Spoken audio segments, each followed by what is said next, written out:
I'm Peggy Scott Laborde with this New Orleans Carnival Close-Up with a preview of the 2024 Rex Parade. Greek-born Lafcadio Hearn spent nearly a decade in New Orleans, writing for local and national publications. He spread the word about the uniqueness of the city with its rich culture, including Carnival. The 2024 Rex Parade depicts some of the local life and lore that he spotlighted before ultimately moving to Japan. Even though he had lived elsewhere, these two worlds meant much to him. Hearn really defined what New Orleans is to the English-speaking world, yet many of our people have forgotten all about who he was. Now, he went on to Japan, to greatness, and is regarded over there as one of the great literary figures of all time. Even though Hearn lost sight in one eye in a schoolyard skirmish, it never prevented him from chronicling what he experienced as an adult.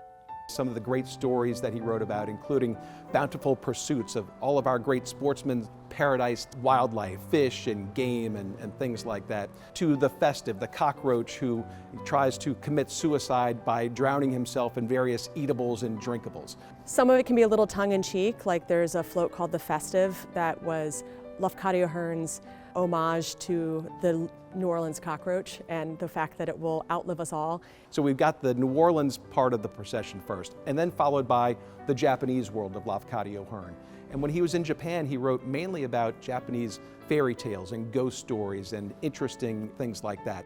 From 1878 to 1887, in addition to essays for newspapers, the author wrote La Cuisine Creole, considered one of New Orleans' earliest cookbooks, and Cheetah, a memory of Last Island, concerning a devastating hurricane.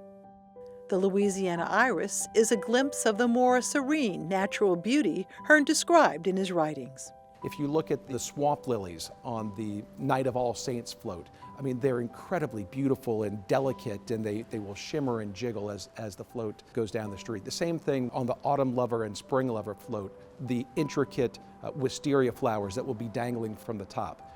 For me, a beautiful float should be a beautiful piece of art, but it also should tell a beautiful story. And Japanese folklore is rich. One of the reasons Lafcadio Hearn went to Japan and fell in love with the place were the stories. And these floats tell beautiful stories. Royal Artist builds the 20 themed floats.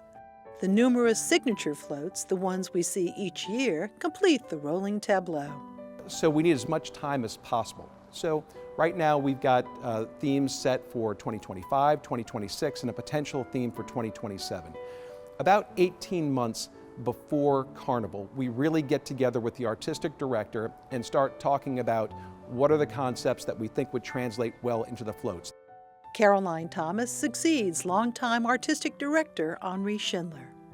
She follows a long line of women who have designed the Rex Parade over the years. Wonderful women artists, most of them associated with Newcomb College.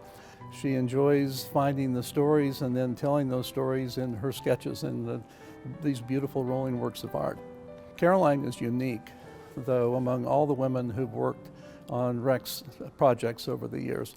Caroline is the only artistic director in our history that I'm aware of who both designs these floats, prepares the sketches, and then actually comes to the den and makes these things happen, picks up a brush and executes her own sketches and turns those into these beautiful floats. While the presentation of the annual parade is a priority, also important is the philanthropic arm of the Rex organization. Since its inception in 2006, the Pro Bono Publico Foundation has contributed over $14 million towards the betterment of local public education. For most of the year, the den is really a very quiet place.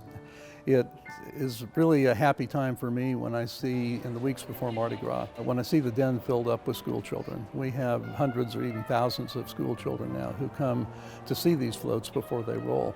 It gives us a chance to not only talk about the history and the art, but also to tell those stories, so that maybe when these floats are down the street and parents are wondering what that's about, maybe a young child's going to tell them. And if that's the case, then we will have helped fulfill part of our educational mission, which is very important to us. When the Rex Parade rolls on Mardi Gras Day, this year the date will be February 13th, the same as the first Rex Parade in 1872. And through all that time, what has prevailed is a devotion to depicting the many facets of our city. That passion was also Hearn's passion, best summed up in one of his quotes: "I'd rather live here in sackcloth and ashes than to own the whole state of Ohio."